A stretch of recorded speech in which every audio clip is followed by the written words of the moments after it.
day, pre-algebra. We are covering CO53.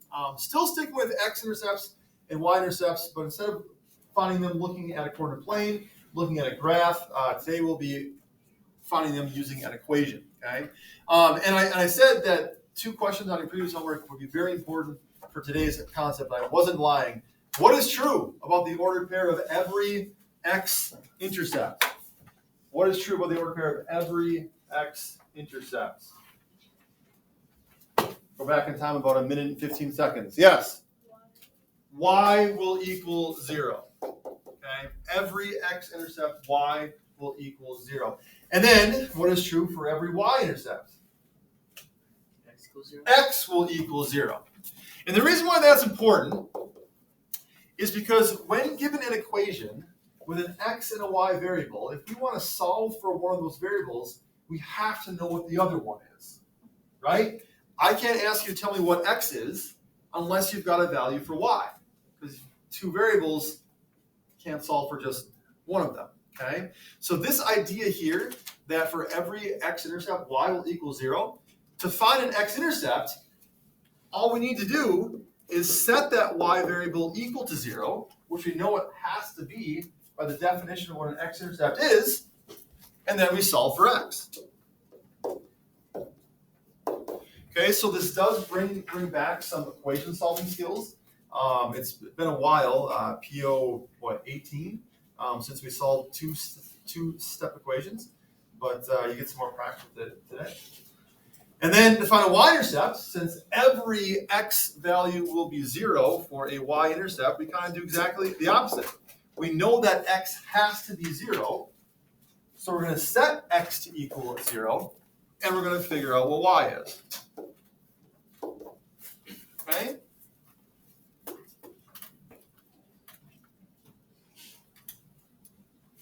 That's basically all the notes. That's basically it, right? Everything else you've done before. You've plugged in values for variables. You solved equations. It's just now kind of doing it in the context of you're looking for an X-intercept. What does the definition of that mean? Here's what we do, and then we do the algebra to solve for it. Okay? So already jumping down to the examples here. Solve for the X-intercept and the Y-intercept. Here's our equation: 3x plus 8y equals 24. We know we can graph an equation, right? We've made function tables before. We've plotted the points. Now we're looking specifically, where is this crossing the x-axis? Where is it crossing the y-axis? And according to our directions up above, to solve for the x-intercept, which variable is going to be set to 0? Because I asked.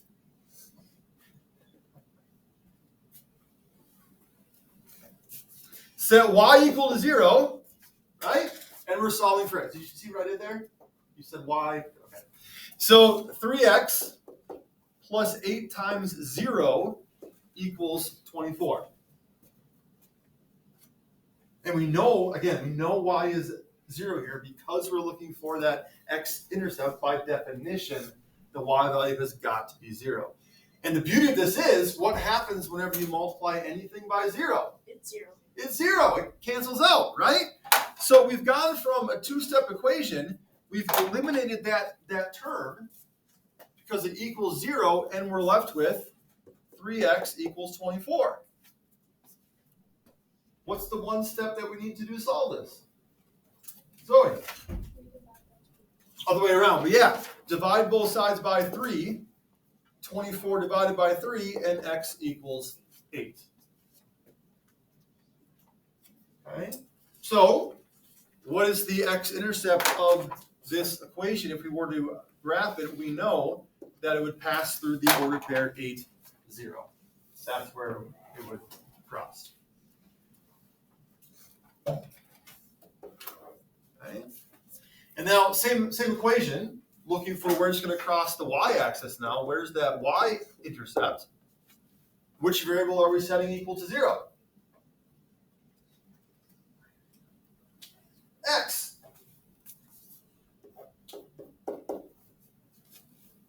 Okay. So this time, replacing x with 0, we get 3 times 0 plus 8y equals 24. And what's the beauty of that multiplying by 0? And 0. Cancels out. This time that first term gets wiped out. And again, we're left with a one-step equation, 8y equals 24. And just like in the first example, what's our one step to solve this?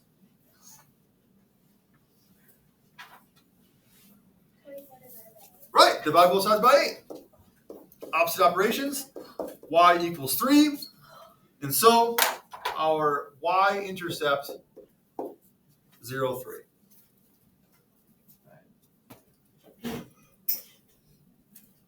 There you go. Anything new today, really, as far as new math?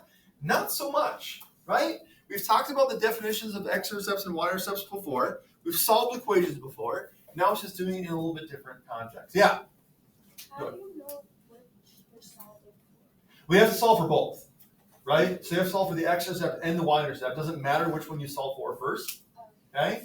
But you've got to do them both, and this is really the key right here, right? For an X-intercept, y will always be 0. So you set it equal to 0 and solve. For y-intercept, x is always equal to 0. Set x to 0, solve. But as far as which one you do first, that doesn't make a difference.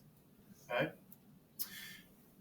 Since I've kind of gone over with my work to the one in the middle, let's jump over to the one on the far right. 3x minus 6y equals 42.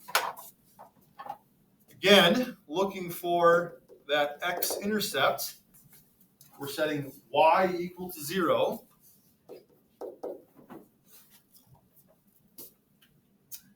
Which makes our equation 3x minus 6 times 0 equals 42. And what's the beauty of multiplying by 0?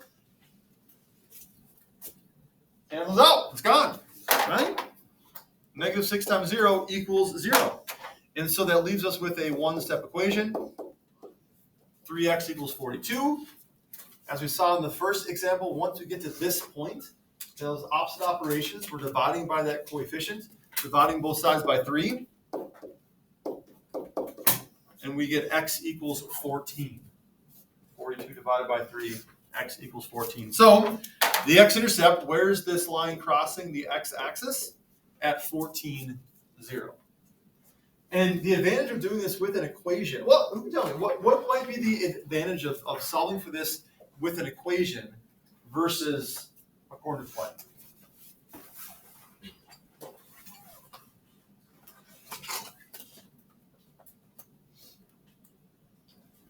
First of all, if we wanted to graph this equation, what would we have to do? What did we do in our last unit when we wanted to graph an equation?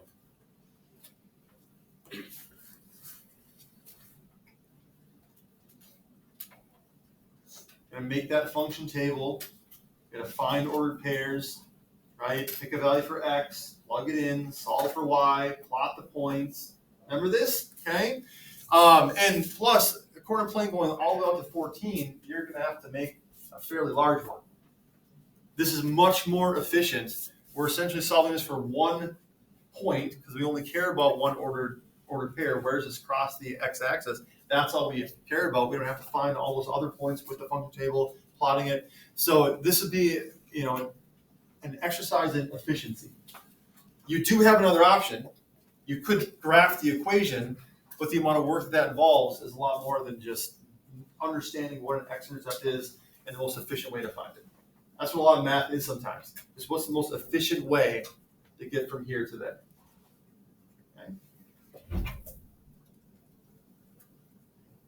I've lost one.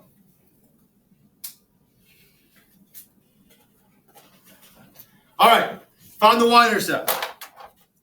This time we are setting x equal to 0.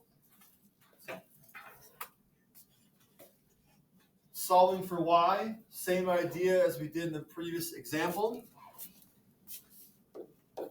3 times 0 minus 6y equals 42. The term that involves that 0 gets canceled out. That's the beauty of it. Morning, Adrian. And this is where folks can kind of make mistakes if you're not paying attention. What is my equation going to read here? Now that I've eliminated this first term, I'm ready to write my one-step equation. But what am I going to write? What's the equation that we'll be solving in the next step here?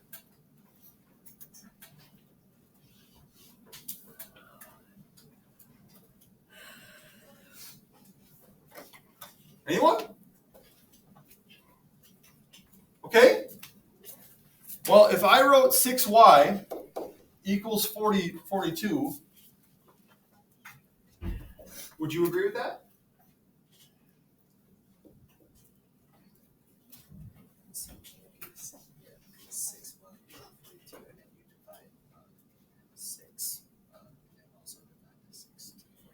Okay, so we have an affirmation.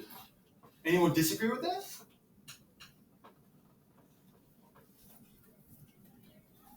Well, if no one disagrees with this, then make sure you highlight this on your page. Josie, is that a hand up? No?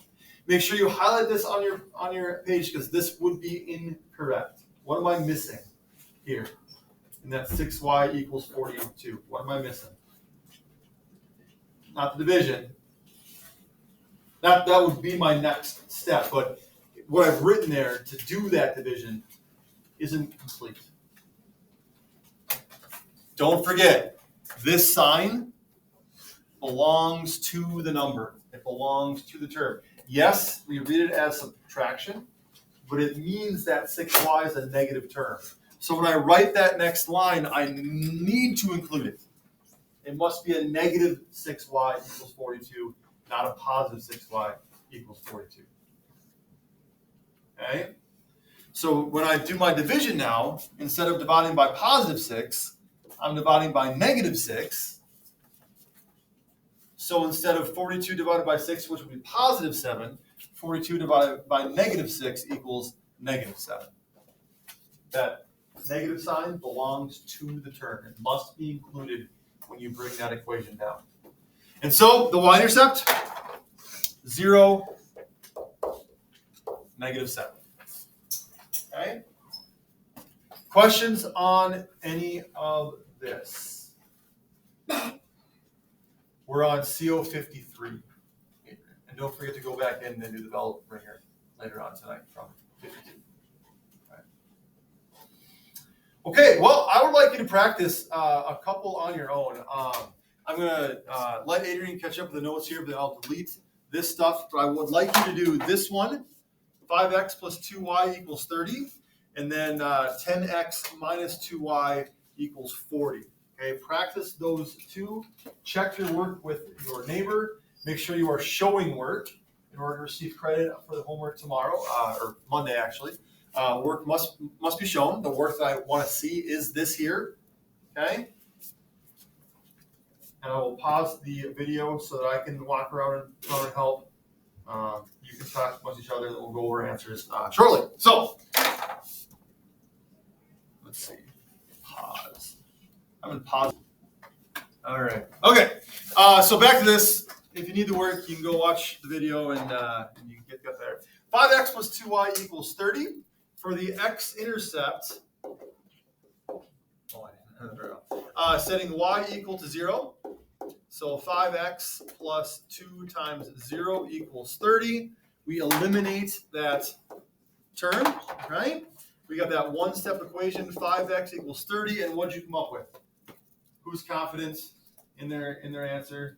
Their work matches mine. Everything looks good to this point. Gregory? Or the X-Intercept. I got 6. 6 is correct, right? Divide by 5, okay? And x equals 6, which gives us that X-Intercept of 6, 0. What did someone get for the Y-Intercept? Without doing any of the work here, who's confident? Right. 15 is correct. Okay, if you didn't get 15, how it looks, we're setting x equal to 0, right? So we got 5 times 0 plus 2y equals 30. That 0 term gets eliminated. And our one-step equation that we're solving, 2y equals 30. Divide both sides by 2 to get y by itself. Those operations, and y equals 15, and so that's where 0, 15 comes from, okay? What'd you get for the x-intercept for 10x minus 2y equals 40? The x-intercept. Landon, 40 is correct. Good. And how about for the y-intercept? This one you have to be a little bit careful with. Who's confident? Josie? Negative 20. Job well done. Okay. Negative 20. Anyone didn't get those answers that need to see the work?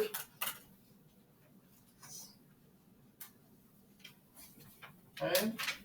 One other mistake that kids make from time to time is they'll kind of combine the 2 points together, and they'll say, like, for example, they'll say the answer is 615. No, right? The x-intercept and the y-intercept are 2 separate points. They're different points. You combine them together, now you've got one ordered pair that's not on either axis. If we were to plot 615, it'd be like somewhere way up here, not on either axis. Okay, so don't put them together. Your answer is 2 separate points because you're solving for 2 separate things. Okay, so just a reminder of that. So your homework is to finish the page. There are some decimals on here. Don't be afraid of them. Okay, nothing changes as far as the process. Nothing changes as far as what you're plugging in for 0, how you solve the equation. It's just you're dealing with a decimal rather than an integer. Okay, so don't be afraid of them. Right, you treat them the same, just as a decimal. Watch out for negative signs. They do pop up. Make sure you keep track of those. And then any word problems at the bottom. Yes, write an equation with 7, 0, and 0, 2 as intercepts. So it's kind of like Jeopardy. I'm giving you the answer. I'm giving you the x-intercept. I'm giving you the y-intercept. I want you to write me the equation that would have those as intercepts. Okay? Do your best. Look for patterns. Look for connections, right? And see what you can come up with there. I'll be interested to see you for that. But otherwise, this is due Monday. Tomorrow's going to be a retake day. You've got Khan Academy due tonight. I'm after school today for retakes as well. But a retake day in class for those that are unable to stay after. Questions, comments, concerns, complaints, compliments, congratulations, criticisms on this. All right, with gusto for our guest. That's how you math. Don't forget to like and subscribe.